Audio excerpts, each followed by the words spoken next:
नमस्कार स्टूडेंट्स। मैं Sunil Bhatt, lecturer mechanical, government polytechnic college Dungarpur से। आज जो हम टॉपिक स्टडी कर रहे हैं वो एयर स्टैंडर्ड एफिशिएंसी जितनी भी है उन पर उनकी जो एफिशिएंसी हम निकालते हैं एयर स्टैंडर्ड साइकिल्स, उनके ऊपर कंप्रेशन रेशियो का क्या असर पड़ता है उसके बारे में बात करेंगे। एमई 208 यानी थर्मोडायनेमिक्स जो हमारा सब्जेक्ट है, थर्मोडायनेमिक्स एंड आईसी इंजन, उस सिलेबस के अकॉर्डिंग जो 7th यूनिट है हमारा 7th चैप्टर, जिसमें हम एयर स्टैंडर्ड साइकिल्स स्टडी करते हैं। कई सारी एयर स्टैंडर्ड साइकिल्स होती हैं, जैसे Otto cycle, diesel cycle, dual cycle, Atkinson cycle, Ericsson cycle, Brayton cycle. ये सारी जो साइकिल्स हम स्टडी करते हैं उनमें से कुछ इंपॉर्टेंट साइकिल्स को लेकर के हम एनालिसिस करेंगे कि एफिशिएंसी का जो एक्सप्रेशन हमने जो डिराइव करते हैं उस एफिशिएंसी पर किन चीज़ों का, किन फैक्टर्स का इफेक्ट पड़ता है, और मेनली कंप्रेशन रेशियो का किस तरीके से इफेक्ट पड़ता है। तो सबसे पहले हम बात करेंगे ऑटो साइकिल की। तो ऑटो साइकिल की जो एफिशिएंसी का एक्सप्रेशन आता है वो आता है ईटा बराबर 1-1/RC पावर गामा -1। और ऑटो साइकिल को जो रिप्रेजेंट किया जाता है पीवी डायग्राम पर कुछ इस तरीके से रिप्रेजेंट किया जाता है। 1 से लेकर के 2 एडियाबेटिक कंप्रेशन, 2 से लेकर के 3 कांस्टेंट वॉल्यूम हीट एडिशन, 3 से लेकर के 4 एडियाबेटिक एक्सपेंशन या पावर प्रोसेस, और 4 से लेकर के 1 जो होता है हीट रिजेक्शन प्रोसेस। और इसी चीज को अगर हम देखें ऑटो साइकिल को, तो उसको हम इस तरीके से भी रिप्रेजेंट कर सकते हैं। ये थोड़ा डायग्राम में थोड़ा और क्लियर होगा। 1 से लेकर के 2 जो हमारा प्रोसेस है एडियाबेटिक कंप्रेशन, यहाँ पर कंप्रेस होता है वर्किंग फ्लूइड, और उसके बाद वो फायर करता है। फायर जब करेगा तो कांस्टेंट वॉल्यूम पर, कांस्टेंट वॉल्यूम पर यानी जब पिस्टन टॉप डेड सेंटर के नज़दीक होगा उसी टाइम इमीडिएट फायर होगा। इमीडिएट फायर होगा तो इमीडिएट हीट रिलीज होगी, और ऑलमोस्ट जीरो टाइम पर पे ये प्रेशर काफ़ी इंक्रीज होगा। तो इसीलिए हम कहते हैं कि कांस्टेंट वॉल्यूम रहेगा, क्योंकि पिस्टन की पोजीशन एक ही सिचुएशन पर रहेगी तो वॉल्यूम वहाँ पर चेंज होने का स्कोप नहीं होता। तो कांस्टेंट वॉल्यूम पर ये प्रेशर इंक्रीज होता है। तो 3 से लेकर के 4 में हीट इनपुट हमें मिलती है, सॉरी 2 से लेकर के 3 में हीट सप्लाई जो हमें मिलती है या इनपुट हमें मिलता है। 3 से लेकर के 4 एडियाबेटिक एक्सपांशन प्रोसेस है जिसमें पॉजिटिव वर्क आउटपुट मिलता है। और 4 से लेकर के 1 जिसपे वॉल एग्जॉस्ट वॉल ओपन हो जाता है, तो वहाँ से जो है हमें हीट जो है रिजेक्ट हो जाती है। और दोबारा से साइकिल शुरू होती है 1 से 2, 2 से 3, 3 से 4, 4 से 1 और 1 से 2, इस तरीके से कंटिन्यूस चलती रहती है। अब इसमें इसका जो थर्मल एफिशिएंसी या एयर स्टैंडर्ड एफिशिएंसी का जो फॉर्मूला हम ड्राइव करते हैं वो कुछ इस तरीके से आता है। ईटा इक्वल टू यानी efficiency equal to 1-1/RC power gamma -1। अब यहाँ ईटा का मतलब एफिशिएंसी है। एफिशिएंसी का मतलब ये होता है कि पर यूनिट हीट एडिशन पर, यानी कि जो हीट सप्लाई हम करते हैं पर यूनिट हीट एडिशन पर कितना वर्क आउटपुट हमें मिले, यानी W upon Q S, WE/QS। और इसी को जब हम सारे पैरामीटर यहाँ पर डाल करके फिर जब फाइनल एक्सप्रेशन जो हम मिलता है, जिस जो हमारी कैलकुलेशन में काफ़ी इजी रहता है, वो होता है 1-1/RC पावर गामा -1। यहाँ पर RC का मतलब होता है कंप्रेशन रेशियो, क्योंकि कोई भी डेरिवेशन करते हैं हम तो लास्ट फाइनली जो एक्सप्रेशन हम लाते हैं वो ऐसे पैरामीटर में लाते हैं जो इजीली मेजरेबल हो। तो यहाँ पर जो इजीली मेजरेबल जो चीज़ें हैं वो देखिए, RC का मतलब होता है कंप्रेशन रेशियो, यानी सक्शन जब करेगा या सॉरी जब कंप्रेशन जब करेगा तो इनिशियल वॉल्यूम और फाइनल वॉल्यूम का जो रेशियो होता है वो कंप्रेशन रेशियो। और ये पैरामीटर इजीली किसी भी इंजन के लिए इनिशियल वॉल्यूम और फाइनल कंप्रेशन से पहले का वॉल्यूम और फाइनल कंप्रेशन के बाद का वॉल्यूम ऑलरेडी डिफाइंड होता है किसी पिस्टन सिलेंडर सिस्टम के लिए। तो ये इजीली कंप्रेशन रेशियो एक बेसिक स्पेसिफिकेशन किसी इंजन के लिए हो जाती है। दूसरी यहाँ पर जो चीज़ है वो है गामा। गामा का मतलब होता है रेशियो ऑफ स्पेसिफिक हीट, यानी सीपी डिवाइडेड बाई सीवी का जो रेशियो होता है। और अलग अलग वर्किंग फ्लूइड के लिए इसकी कोई कांस्टेंट वैल्यू आती है, जैसे एयर के लिए 1.4 आती है। तो ये जो फाइनल एक्सप्रेशन आता है ये बहुत इजी पैरामीटर के साथ हमारे पास आया है। तो 1 और 2 जो पॉइंट है ये कंप्रेशन के एंड्स को या टर्मिनल पॉइंट्स को बता रहा है। 1 पे कंप्रेशन शुरू होता है और 2 पे कंप्रेशन एंड होता है। दोनों का जो रेशियो होता है V1/V2, RC बराबर V1/V2, ये हमारा कंप्रेशन रेशियो कहलाता है। अब हम ये देखते हैं कि अगर आरसी की वैल्यू बढ़ती है या घटती है तो एफिशिएंसी पर किस तरीके से फर्क पड़ेगा। यानी हम ये कहते हैं, हम ये पता करना चाहते हैं कि एफिशिएंसी जो है आरसी पर यानी कंप्रेशन रेशियो पर किस तरीके से डिपेंड होती है। तो इस एक्सप्रेशन में आप देखिए 1-1/RC पावर गामा -1, अगर गामा की कोई कांस्टेंट वैल्यू यानी 1.4 अगर रखने के बाद वेरिएबल यहाँ पर आरसी है, तो आरसी को अगर इंक्रीज करेंगे, इसकी वैल्यू जैसे जैसे बढ़ाएंगे, ये पूरा जो एक्सप्रेशन होगा 1/RC पावर गामा -1 ये डिक्रीज होता रहेगा। जब ये कम होगा, आरसी को बढ़ाने पर ये वाला एक्सप्रेशन कम होगा, तो ओवरऑल जो ये एक्सप्रेशन है ये बढ़ेगा। इसका मतलब एफिशिएंसी बढ़ेगी। यानी कंप्रेशन रेशियो को जितना ज़्यादा बढ़ाएंगे, इसको बढ़ाते जाएंगे, तो हमारी एफिशिएंसी जो थ्योरेटिकल जो एयर स्टैंडर्ड एफिशिएंसी है वो इंक्रीज होती जाएगी। फिर हम बात करते हैं डीजल साइकिल की। अब डीजल साइकिल में एफिशिएंसी जो है कंप्रेशन रेशियो पर किस तरीके से निर्भर करती है वो देखते हैं। डीजल साइकिल जो साइकिल होती है पीवी डायग्राम पर इस तरीके से शो की जाती है। 1 2 3 4 1 ये साइकिल पूरी होगी। इसमें दो प्रोसेस एडियाबैटिक हैं, एक प्रोसेस कांस्टेंट प्रेशर प्रोसेस है और एक कांस्टेंट वॉल्यूम है। तो 1 से लेकर के 2 पे जो है वर्किंग फ्लूइड कंप्रेस होता है, वो एडियाबेटिकली कंप्रेस होता है। और 2 से लेकर के 3 में हीट एडिशन होता है। हीट एडिशन इस बार यानी डीजल साइकिल में कांस्टेंट प्रेशर पर हो रहा है, इसीलिए ये हॉरिजॉन्टल लाइन आती है। कांस्टेंट प्रेशर पर हीट एडिशन मिलता है तो जाहिर सी बात है कि वॉल्यूम यहाँ पर इंक्रीज होगा, वॉल्यूम कुछ यहाँ पर बढ़ेगा। और फिर पॉइंट 3 के बाद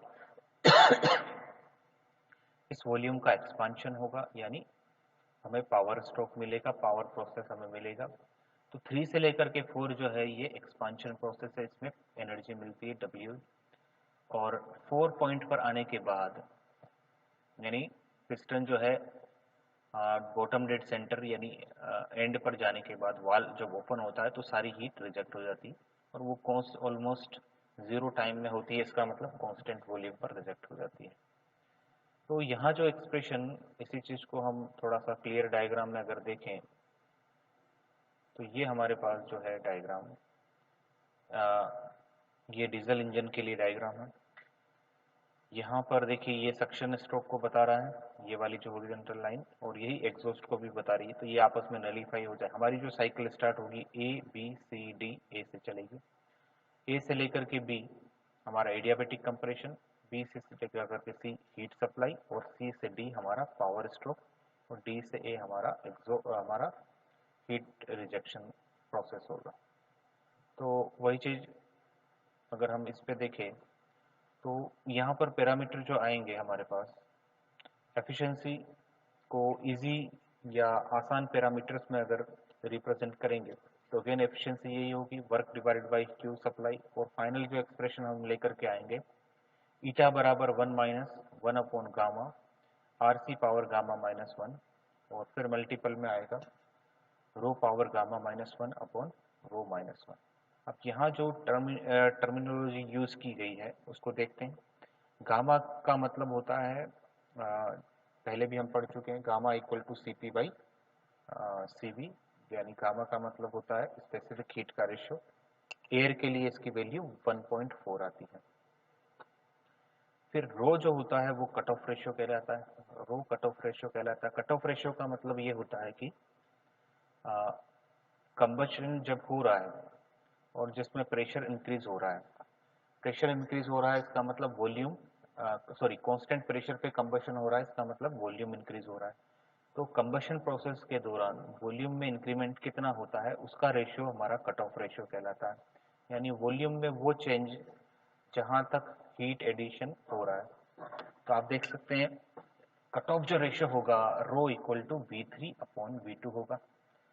और फिर है आरसी की बात करते हैं। आरसी जो होगा हमारा कंप्रेशन रेशियो।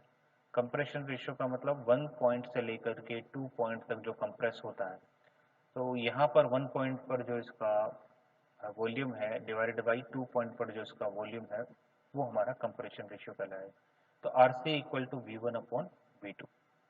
तो आप देख सकते हैं कि जो ईटा जो एफिशिएंसी आती है, ईटा बराबर 1 minus 1 upon gamma RC power gamma minus 1 और मल्टीपल में रो की power gamma minus 1 upon rho minus 1। तो यहाँ पर आप देख सकते हैं कि जैसे जैसे रो की वैल्यू इंक्रीज होगी वैसे वैसे एफिशिएंसी ये एक्सप्रेशन आपका बढ़ेगा। जब ये बढ़ेगा तो यहाँ से माइनस होगा, इस वजह से एफिशिएंसी जो है आपकी डिक्रीज होगी। इसका मतलब V3 और V2 का रेशियो कम होना चाहिए, यानी सारी जो हीट एडिशन है वो कम वॉल्यूम चेंज पर ही होना चाहिए, जितनी जल्दी हो सके उतना हो जाना चाहिए। इसका मतलब V3 और V2 का रेशियो कम होना चाहिए, तो हमारी एफिशिएंसी इंक्रीज होगी। अगर हम कंप्रेशन रेशियो के साथ इसका कंपैरिजन करें आर से जो कंप्रेशन रेशियो है, तो अगेन हम देखते हैं जैसे अगर कट ऑफ रेशियो को सेम रखें, गामा को सेम रखें, तो R C power gamma minus 1, तो जो पेट्रोल इंजन में या डीजल ऑटो साइकिल में जो एक्सप्रेशन आया था उसी तरीके से सिमिलर है। तो आरसी की वैल्यू जैसे जैसे बढ़ेगी ईटा की वैल्यू भी बढ़ती जाएगी। तो इस तरीके से अब अगर हम बात करते हैं जूल और ब्रिटन साइकिल के लिए अगर बात करें,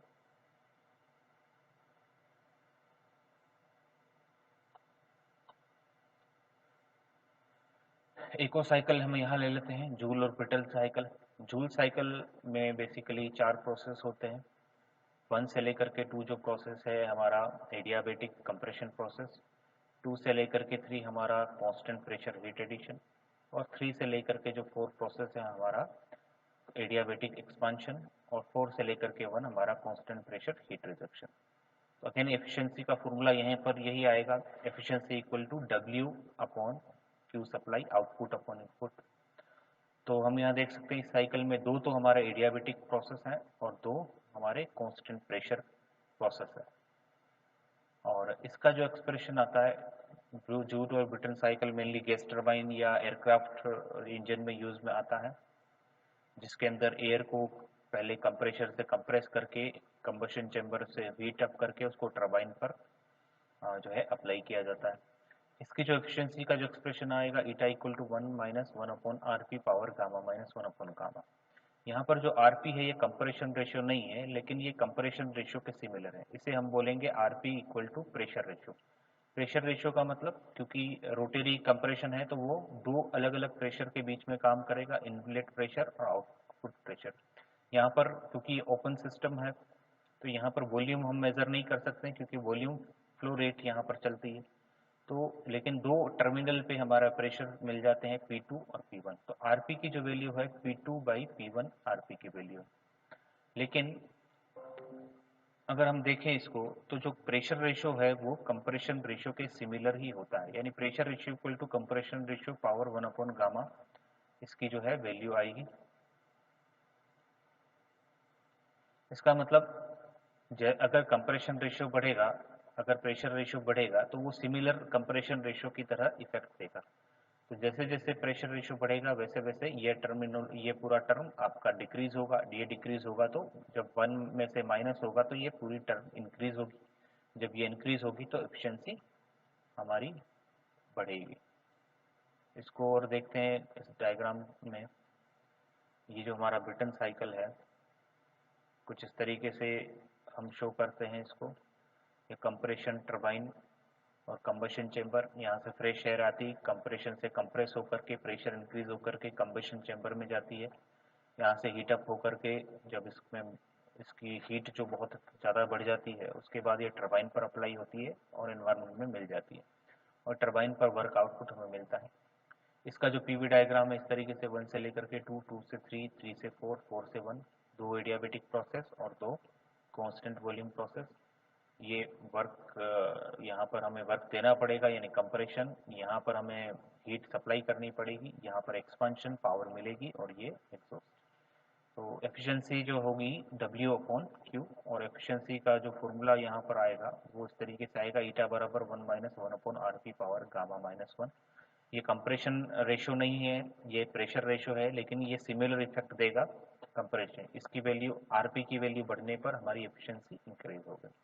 तो हम देख सकते हैं कि कंप्रेशन, ज़्यादातर साइकिल्स में हमने ये देखा कि कंप्रेशन रेशो जितना बढ़ाएंगे हमारा एफिशिएंसी इंक्रीज होगी। तो इस तरीके से हम इस चीज़ को जस्टिफाई करेंगे। Thank you student.